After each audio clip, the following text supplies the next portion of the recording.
कमला चुड़ैल एक डरावनी कहानी। गांव का नाम था देवपुर। ये गांव पहाड़ों और जंगलों के बीच बसा था, जहां के लोग पुराने रीति रिवाजों और कहानियों में विश्वास करते थे।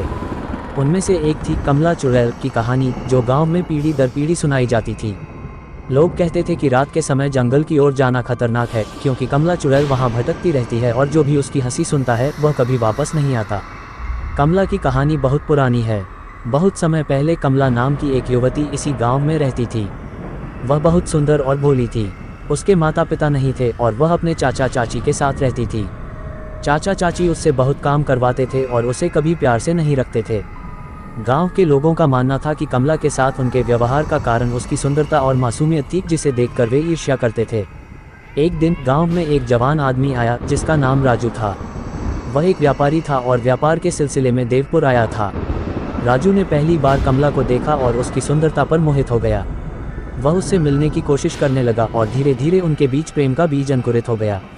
ये बात गांव के लोगों को और खासकर कमला के चाचा चाची को बिल्कुल पसंद नहीं आई। उन्होंने कमला को डांट फटकारा और उसे राजू से मिलने से मना कर दिया।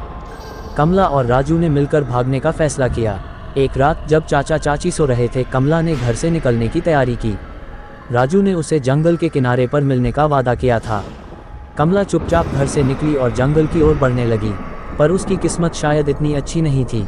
चाचा चाची ने उसकी योजना का पता लगा लिया था और उन्होंने गांव के कुछ लोगों को बुलाकर कमला को रोकने का फैसला किया। कमला जब जंगल के किनारे पहुंची तो राजू को वहां नहीं पाया। अचानक गांव के लोग वहां आ गए और उन्होंने कमला को पकड़ लिया। कमला ने रो रोकर अपनी स्थिति बताई, लेकिन किसी ने उसकी बात नहीं सुनी। गाँव वालों ने कमला पर जादू टोना करने का आरोप लगाया और उसे बुरी आत्मा करार दिया।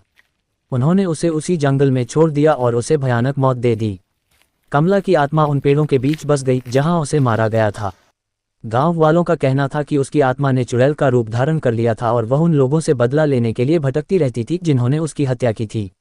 लोगों का मानना था कि जो भी कमला चुड़ैल की हंसी सुनता है वह कभी भी जीवित नहीं लौटता। उसकी हंसी सुनने के बाद लोगों की आत्माएं भी उसी जंगल में कैद हो जाती थीं। समय बीतता गया और यह कहानी पीढ़ी दर पीढ़ी चलती रही। गाँव वाले रात के समय जंगल की ओर जाने से डरते थे। उन्होंने अपने बच्चों को इस बारे में चेतावनी दी और गांव में रात के समय कर्फ्यू जैसा माहौल बना दिया।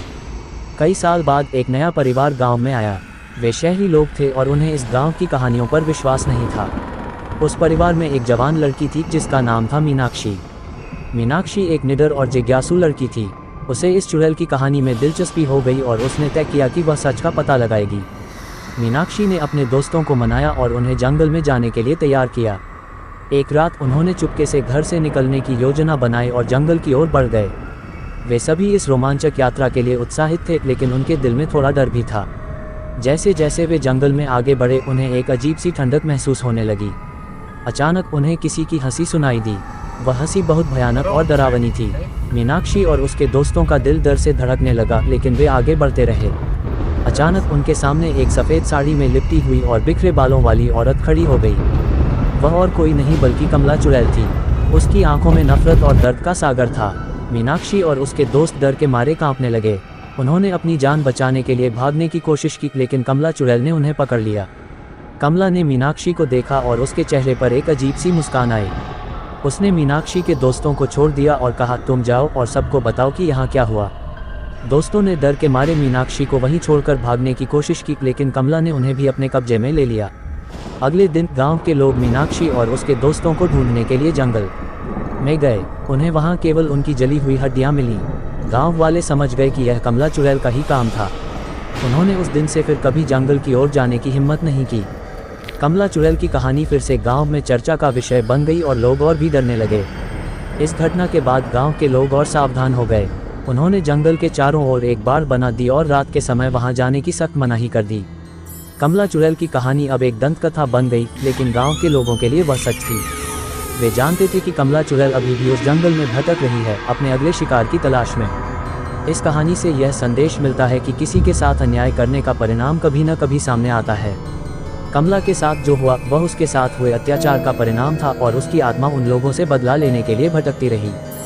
गांव के लोग इसे एक चेतावनी के रूप में लेते हैं कि किसी के साथ अन्याय या बुरा व्यवहार न करें, क्योंकि कभी कभी अन्याय का बदला बहुत भयानक हो सकता है।